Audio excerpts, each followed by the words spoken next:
राम नवमी के पावन अवसर पर जन्म हुआ था मर्यादा पुरुषोत्तम प्रभु श्री रामचंद्र जी का। हमारे हिंदू शास्त्रों में माना जाता है कि रामचंद्र जी एक न्यायप्रिय और शक्तिशाली राजा होने के साथ भगवान विष्णु का अवतार भी थे और वो रावण का संहार करने के लिए उन्होंने अवतार लिया था। बात करें रावण की तो रावण एक शक्तिशाली असुर था जिसने माता सीता का हरण कर लिया था और जिसके कारण प्रभु रामचंद्र जी ने रावण का वध कर दिया था। कहा जाता है कि रावण इतना शक्तिशाली था कि कई बार प्रभु राम जी ने रावण को मारने के बाद और उसका सर धड़ से अलग करने के बाद भी उसका सर फिर जुड़ जाया करता था। रावण फिर से जिंदा हो जाया करता था क्योंकि रावण को 10 सर थे, जिसके कारण उसे दशानंद भी कहा जाता था। जब राम जी उसका सर काट दिया करते तो रावण की मायावी शक्तियों से उसका नया सर आ जाता और वो पुनः जीवित हो जाया करता। कहा जाता है कि रावण की नाभि में अमृत कलश था। रावण के भाई विभीषण ने प्रभु राम जी को ये बात बताते हुए कहा कि रावण के नाभि पे वार करिए, और जब प्रभु राम जी ने रावण की नाभि पर वार किया और उसके अमृत कलश को तोड़ दिया, तब जाकर रावण की मृत्यु हुई। लेकिन रावण की मृत्यु के बाद उसके मृतदेह का क्या हुआ, जिसका जिक्र रामायण में या किसी पुराण में नहीं मिलता है। रावण के मौत के बाद राम जी ने रावण के भाई विभीषण को लंका का राजा बना दिया था और रावण का शव विभीषण को सौंप दिया था।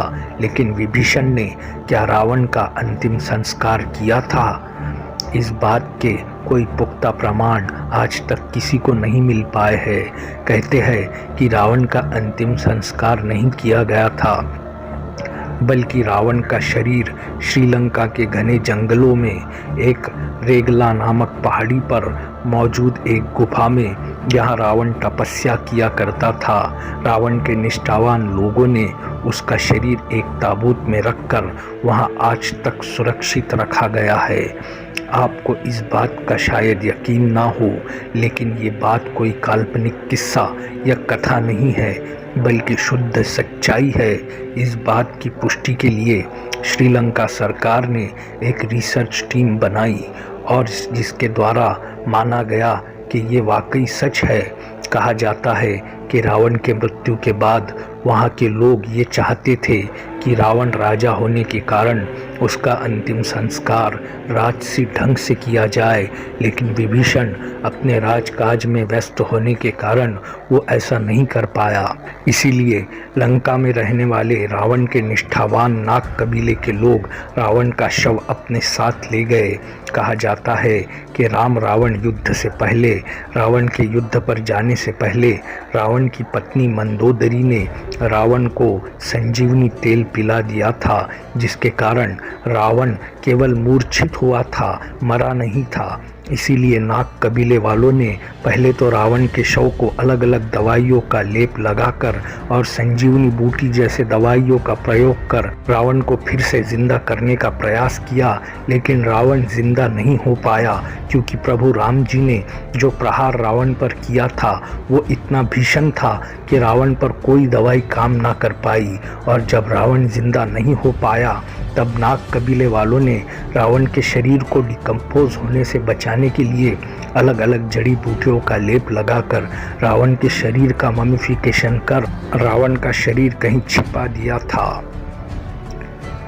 और कहा जाता है कि वही रावण का शरीर आज ढूंढ निकाला गया है। जिस प्रकार प्राचीन इजिप्ट में ममिफिकेशन किया जाता था, उससे भी पहले ये प्रक्रिया लंका के लोगों ने ढूंढ निकाली थी। एक खास किस्म की जड़ी बूटी और दवाइयों को लगाकर हजारों साल तक किसी के भी देह को संरक्षित रखा जा सकता है।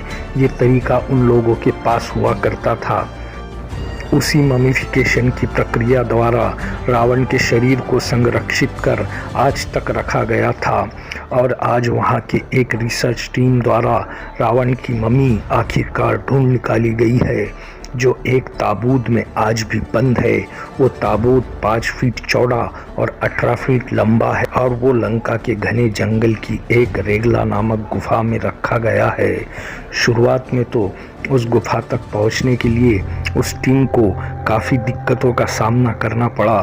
खराब मौसम और जंगली जानवरों के कारण उस ताबूत तक पहुंच पाना नामुमकिन सा ही लग रहा था, लेकिन अंततः उस टीम ने वो ताबूत खोज निकाला है। कहा यह भी जाता है कि उस ताबूत के नीचे एक बहुत बड़ा खजाना भी दफन है और उस ताबूत और खजाने की रक्षा करने के लिए नाग कबीले के लोगों ने कई बड़े बड़े नाग और कई खूंखार जानवरों को लगाया था।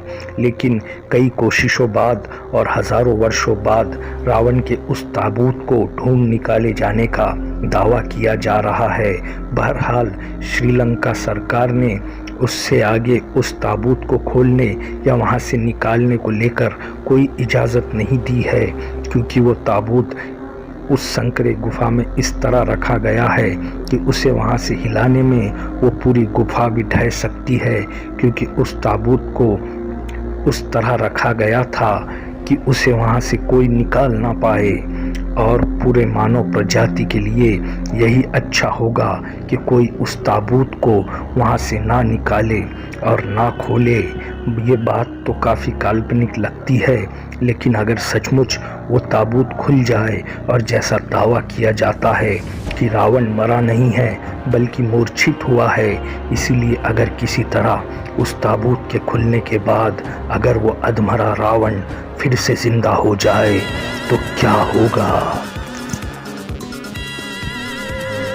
उम्मीद है कि आपको इस वीडियो में से कुछ न कुछ इन्फॉर्मेशन ज़रूर मिली होगी। ऐसी ही नॉलेजेबल और इन्फॉर्मेटिव वीडियोस को लगातार देखने के लिए हमारे चैनल को लाइक, शेयर और सब्सक्राइब करें। धन्यवाद। जय हिंद, वंदे मातरम।